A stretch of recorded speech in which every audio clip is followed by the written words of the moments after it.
Joining me now to discuss the escalating conflict in the Middle East is the former CIA director and retired US Army General David Petraeus. General, thank you so much for joining us here on Euronews. Good to be with you.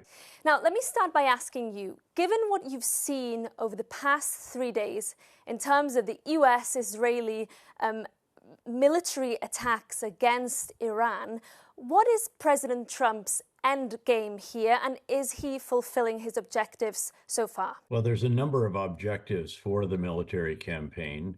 Among those are certainly degrading the missile capabilities that Iran has been trying to reconstitute, which pose such a threat to the region and specifically to Israel. And we've seen that manifest itself tragically. In addition, it is to ensure that any leftover nuclear capability is destroyed.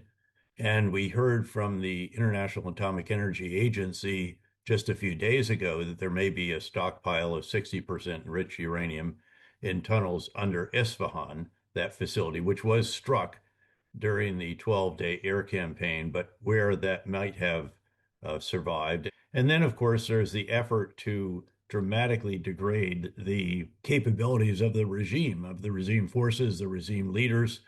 And there have been numerous very important individuals who have been killed by precision. In this regard, then the effort continues and is now expanding to go after headquarters, storage sites, other weapons facilities, even the manufacturing facilities for the short and long range missiles, drone launch points, and even the ships of Iran as well. Whether what the president first laid out in his very first speech, which suggested regime change as one of the options, and that's the real question, I think.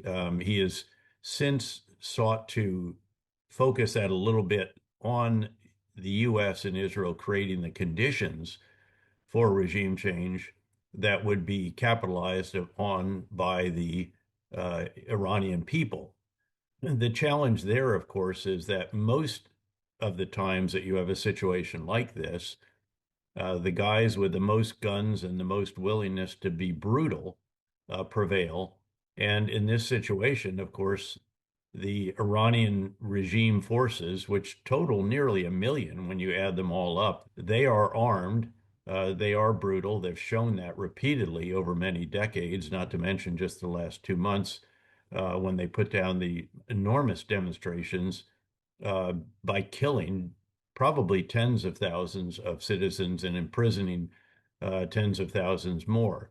So the question is there someone who can break apart from that, who has real capability, real weapons with large numbers, and leadership capacity that can mobilize the people and together take on the regime? And unfortunately, I don't think that is the base case right now.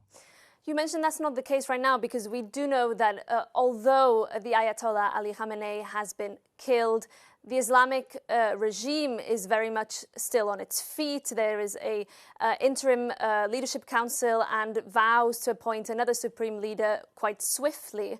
Do you mean to say that toppling the regime will not be possible through this military intervention, that will need to come from within? Or do you think that this will help create the conditions for a toppling of the regime from within Iran? Well, with the president and also then our Secretary of Defense and also Chairman of the Joint Chiefs, what they have noted is that this will create the conditions that could be capitalized on if there is the kind of development that I have outlined.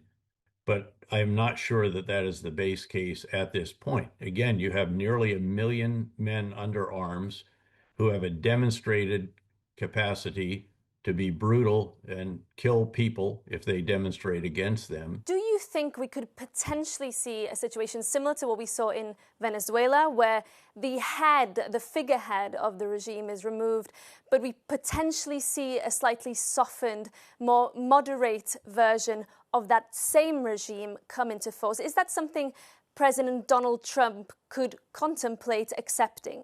I think the answer to that is yes, and I think that it is possible. It's conceivable. I don't know that it is the most likely outcome. Keep in mind that, as you noted, there is an interim council right now led by the president, the senior judicial official and a cleric that are taking the place of the supreme leader. The assembly of experts will gather the conclave, if you will, that will select the next supreme leader. Uh, in the past, there's only been one case of that in the past, but generally, as you look at the candidates for this, they tend to be pretty hardline ideologues, similar to the most recent supreme leader. And you've seen already defiance by the foreign minister. He's the one person who has spoken publicly on this. So again, I think we have to be cautious about our hopes that a pragmatic figure could emerge. It's by no means impossible. Karim Sajapur, the great Iranian analyst here in the United States, has noted that it used to be that the regime was comprised of 80% true believers, true ideologues, hardliners, and 20% charlatans are called. They're just basically opportunists trying to get what they can by being part of the regime. But now it's 20% hardliners and 80% charlatans. So the possibility is there, certainly, that someone could emerge who might say, look, Mr. President, you're right.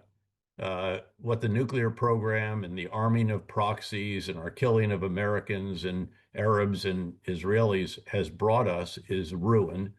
And we see the error of our ways and we want to sail straight. We want to get along with our neighbors and those in the region and with you.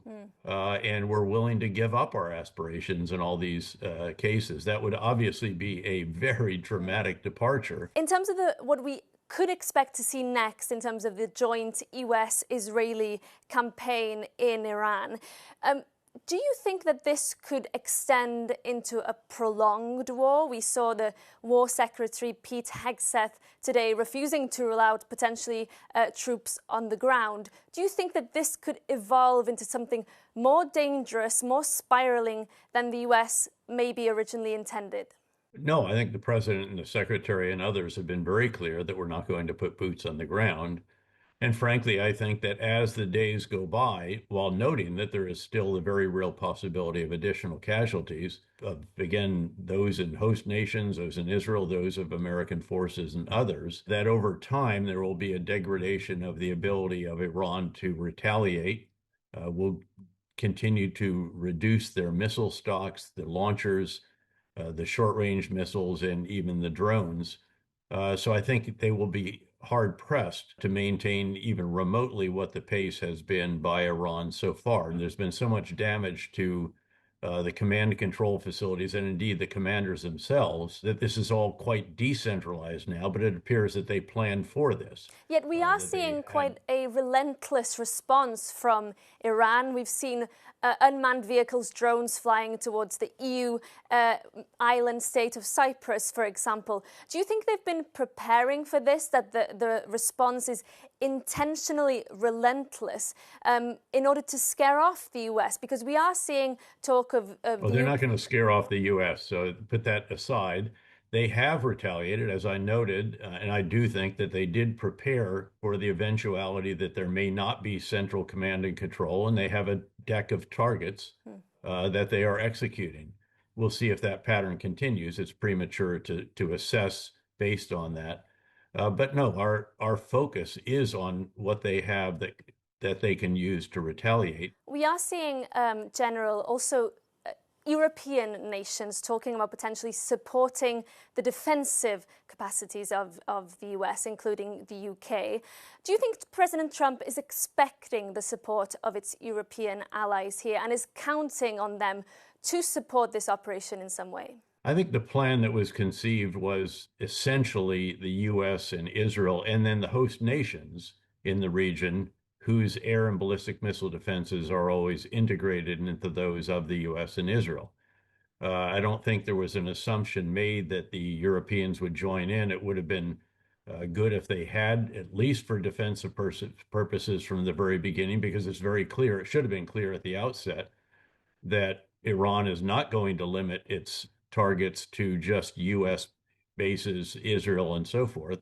It's going after civilian targets, airfields, ports, and so forth in the Gulf states and beyond, and reaching as far as Cyprus, as you noted. So I think from a purely defensive standpoint, that would have been wise from the beginning.